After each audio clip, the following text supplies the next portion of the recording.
साबिक वज़ीर आज़म शाहिद खान अब्बासी ने इल्ज़ाम लगाया कि नैब चेयरमैन हुकूमत के हाथों ब्लैकमेल हो रहे हैं। नैब हुकूमत और वज़ीर आज़म से हिदायत लेता है, जिस पर रद्द-ए-अमल देते हुए आज फिर शहबाज गिल ने कहा कि नून लीग को गुज़श्ता 5 साल नैब में बुराइयां आखिर क्यों नजर नहीं आई। चेयरमैन नैब से लेकर चपड़ासी तक नैब के लगाए हुए, इनके लगाए हुए हैं नून लीग के। जितना मर्जी रो पीट ले, हिसाब तो आखिर देना पड़ेगा। सवाल यह है कि क्या अगर शहबाज शरीफ की जगह कोई आम पाकिस्तानी होता, कोई आम शख्स होता, तो क्या उसे भी ऐसे रिलीफ मिल सकता था?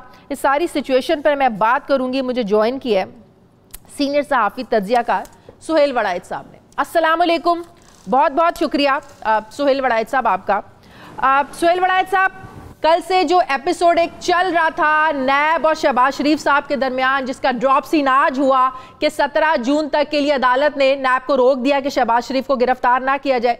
शहबाज शरीफ का बहरहाल इसरार था कि वो कैंसर के पेशेंट हैं, व्हाट्सएप आप स्काइप पे सब कुछ कर ले, लेकिन ऐसा नहीं हुआ। सवाल मेरा ये है कि क्या ये खेल तमाशा ऐसे ही चलता रहेगा, क्योंकि ना केस बनाने वाले कुछ साबित कर पाते हैं, ना जिन पर इल्जाम लगाया जाता है, ना वो अपनी सफाई में कुछ सबूत दे पाते हैं, कुछ हो ही नहीं पाता। क्या ये ऐसे ही सब चलता रहेगा? 17 जून के बाद क्या होगा?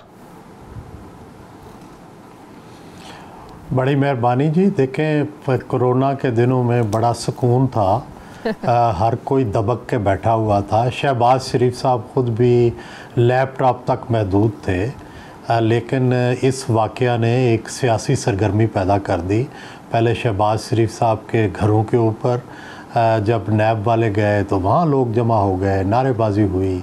फिर आज हाई कोर्ट में के हाथे में हुआ। आज सारा दिन जब तक ये कोर्ट ने अबूरी ज़मानत नहीं दी, उस वक़्त तक हंगामा रहा और लोग टीवी पर ये जो अब बड़ी रेयर पॉलिटिकल एक्टिविटी है वो देखते रहे। तो सवाल तो ये है कि क्या ये मौका ऐसा था कि इसमें ये किया जाए? शहबाज शरीफ कौन सी ट्रबल दे रहे थे, कौन सा चैलेंज पेश कर रहे थे, और दूसरा उनके गिरफ़्तार होने से कौन सा सुकून आ जाएगा जो कि इस वक्त नहीं है। मेरा तो ख्याल है कि शहबाज शरीफ कोने लग के बैठे हुए थे, कोई ट्रबल भी नहीं कर रहे थे। और अब बजट इजलास आने वाला है। अब अगर बजट इजलास में अपोजिशन का लीडर नहीं होगा तो वहाँ हंगामा होगा, ज़ाहिर है वो प्रोटेस्ट करेंगे। और जिस तरह बजट पीसफुली जो था वो पास होना था, वो भी पास नहीं हो सकेगा, उसमें भी हंगामा होगा। फिर तीसरी बात यह है कि आम तौर पर हमारे यहाँ शहबाज शरीफ साहब को मुस्लिम लीग नून में फाख्ता समझा जाता है। वो शख्स हैं कि जो कि मुक़्तदर अदारों से बना के रखते हैं और कोशिश करते हैं कि कोई मज़ामत, कोई जारहियत जो है वो ना हो। अब ऐसे ज़माने में नून लीग के उस कायद के पीछे जाना जिसके बारे में ये तासुर है कि वो तो मुक़्तदर अदारों के साथ भी मिल के चलना चाहता है, वो माजी में भी ख़िलाफ़ था मुक़्तदर अदारों से लड़ाई का, तो ये तो ऐसे ही है कि किसी के दोस्त को पकड़ा जाए और उसको कहा जाए कि आप नाराज़ ना होना, मैं आपके दोस्त को पकड़ रहा हूँ। तो मेरा ख़्याल है कि ये कोई तहरीक इंसाफ की तरफ से कोई अच्छा कदम नहीं था, कोई दानिशमंदा सियासी कदम नहीं था। हाँ, अलबत्ता ये हो सकता है कि उन्होंने इसलिए किया हो कि ये टेस्टर के तौर पे वो चेक कर रहे हो कि शहबाज शरीफ कितने पानी में है, और आज लगा कि कम अज़ कम घुटने घुटने पानी में तो वो हैं, उनके पास कुछ ना कुछ तो रास्ते बचे हैं जिनकी वजह से वो फ़िलहाल गिरफ़्तारी से बच सकते हैं।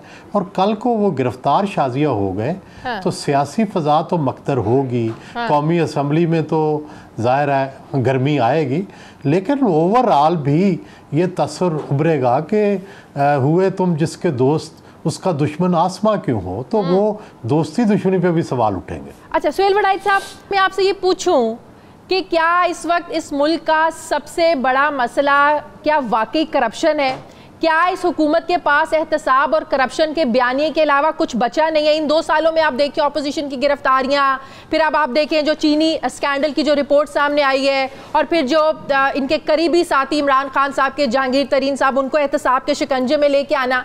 क्या आप इससे इस हुकूमत की कामयाबी समझते हैं, उस हुकूमत को जिसको आप मिडिल क्लास का कू कहते हैं? क्या आप समझते हैं कि ये इसकी कामयाबी है इस हुकूमत की? देखिए, पहले तकरीबन साल 1.5 साल तो ऐसे लगता था कि उनकी तरफ से ये जो इक़दामात हैं लोग इनको सराह रहे हैं, लोग चाहते हैं कि करप्शन का हिसाब लिया जाए, लोग चाहते हैं एहतसाब किया जाए। लेकिन जो जो वक्त गुजरता गया साथ साथ ये एहसास भी होता गया कि कुछ डिलीवरी भी होनी चाहिए। सिर्फ एहतसाब से काम नहीं चलेगा, इसके साथ साथ अगर कोई हुकूमत डिलीवर ना करे, अगर वो अपने आवाम को कोई रिलीफ ना दे, तो फिर सवालात पैदा हो जाते हैं। अब आप देखें, जब से खान साहब तशरीफ़ लाए हैं, हमारे मिडिल क्लास की उमंगों के तर्जुमान हैं, लेकिन क्या उस दिन से मुईशत ऊपर गई है या नीचे? क्या उस दिन से लोगों के हालात अच्छे हुए हैं या बुरे? वो पिछली हुकूमतों पर डालते हैं ना कि वो तो बेड़ा गर्क करके गए इसलिए हम सब पा रहे हैं। अब ये अवाम कब तक सुनेंगे कि पिछली हुकूमतें खा गई इसलिए इमरान खान कुछ नहीं कर पा रहा है? देखिए 2.5 साल तो हो जाएंगे 2-4 महीनों के बाद। तो फिर आधी मुद्दत तो इसी में गुजर गई। तो सवाल यह है कि आपकी डिलीवरी कब शुरू होगी? और दूसरा यह है कि आपके दौर में भी उसी तरह चीनी का स्कैंडल बना, आपके दौर में भी उसी तरह आटे का स्कैंडल बना, तो फ़र्क क्या हुआ? आवाम को क्या चीनी महंगी मिली है या सस्ती? आटा सस्ता मिला है या महंगा? हमारे तो सवाल ये है कि जब आप लोगों तक वो सहूलत ही नहीं पहुंचा रहे, तो फिर सवाल तो उठेगा आपकी अहलियत के बारे में, आपकी कॉम्पिटेंस के बारे में और आपकी इंटेंशंस के बारे में। आप ज़रूर एहतसाब का निशाना बनाएं, आप ज़रूर कोर्ट्स को और अपने अदारों को चलाएं, लेकिन जो असल काम है वो तो डिलीवरी है, लोगों तक रिलीफ देना है। वो किस हद तक पूरा हुआ है, इसका जवाब नहीं दिया जाता। अच्छा, सुहेल वड़ाइच साहब, इनके कुछ वुज़रा, ख़ासकर शेख रशीद साहब, 2 दिन पहले आपने तो पूरा कॉलम ही लिख दिया शेख रशीद साहब पर कि क्या ये अच्छा हो कि इमरान खान इनको बारी दे दें।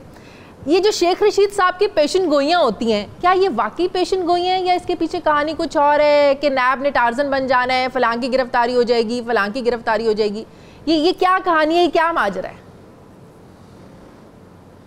देखिए, शेख साहब बचपन से ही थड़ों पर बैठने वाले गली मोहल्ले के बंदे हैं, तो उनको पता है लोगों को कौन सी बातें सुनना चाहते हैं, किस तरह से उनको बातें नमक मिर्च लगा के सुनानी चाहिए। तो वो अपना नमक मिर्च बड़े अच्छे तरीके से बेचते हैं, हमें उन्हें सराहना चाहिए। लेकिन बाकी ये है कि वो छोटी बात को बड़ा बना देते हैं और बड़ी बात को छोटा बना देते हैं।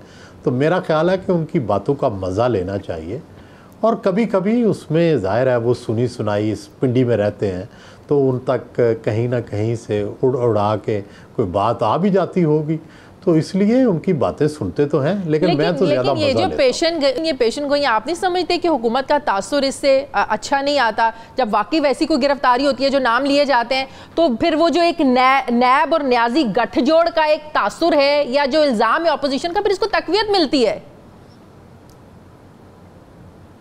देखें, हो सकता है कि वो तकवीत देना चाहते हों, हो सकता है वो अपोजिशन को यही पैगाम देना चाहते हों कि भाई हम आपको तंग कर सकते हैं, हम आपको जेल भेज सकते हैं। शेख रशीद साहब शायद ये तासुर देते हैं जानबूझ के कि भाई जितनी देर हम हैं, हम तो फिर इसी तरह ताकत से ही हुकूमत करेंगे। सही। सुहेल वड़ाइच साहब, एक और बड़ी इंपॉर्टेंट चीज़ जो अपोजिशन हमेशा सवाल भी उठाती है, जो हमारा भी सवाल है, शायद आपका भी ये सवाल हो, कि क्या नैब का रवैया बैलेंस्ड रवैया है? एक तरफ आप देखें अपोजिशन की एक लंबी लिस्ट है गिरफ्तारियों की, गिरफ्तारियां होती हैं, 6-6 महीने अंदर रखा जाता है, जेलों में रखा जाता है, फिर उनको ज़मानतें भी मिल जाती हैं, नैब कुछ साबित नहीं कर पाता है। और दूसरी तरफ हुकूमती वुज़रा की भी एक लिस्ट है, काबीना में बैठे भी कुछ लोग हैं जिन पर केसेस भी हैं, जिन पर इल्ज़ामात भी हैं, नैब उन तक हाथ नहीं डालता है। तो ये जो नैब का रवैया है, ये कहीं से बैलेंस्ड रवैया लगता है आपको? नहीं, नैब तो पहले दिन से ही बैलेंस्ड अदारा नहीं है। हाँ। जब जनरल मुशर्रफ ने इसको बनाया, और इससे पहले ये एहतसाब ब्यूरो था जनरल अपना मियां नवाज शरीफ का, ये हमेशा से ही वन साइडेड रहा है। हमेशा से ही इसने, चाहे मियां नवाज शरीफ थे, चाहे जनरल मुशर्रफ थे, चाहे इमरान खान है, हमेशा अपोजिशन जो है वही टारगेट बनती है। इसीलिए इस अदारे की जो साख है वो लोगों में कोई नहीं है। दुनिया में जो अदारे सरकारी अदारे होते हैं, FBI है अमेरिका की, या बरतानिया के अंदर जो एहतसाब के अदारे हैं या उनके पुलिस के अदारे हैं, उनकी रिस्पेक्ट है, क्योंकि वहाँ अगर वज़ीर आज़म भी कुछ करेगा तो पुलिस पहुंच जाएगी उससे इंक्वायरी करने, और अगर वहाँ सदर भी करेगा तो उसका भी एहतसाब होगा। अब हमें पता है कि पाकिस्तान में ना किसी वज़ीर का एहतसाब होना है, ना वज़ीर आज़म का एहतसाब होना है। हाँ, उस वज़ीर का एहतसाब होगा जिसको वज़ीर आज़म जिससे नाराज़ हो जाए, ठीक है, उसको ज़रूर उसका एहतसाब हो जाएगा। अब ऐसे में जब आप सिर्फ एक ही पार्टी का एहतसाब करें या सिर्फ अपोजिशन को टारगेट करें, तो आप मुझे बताएं कि लोग उसकी फिर साख पर सवाल तो करेंगे।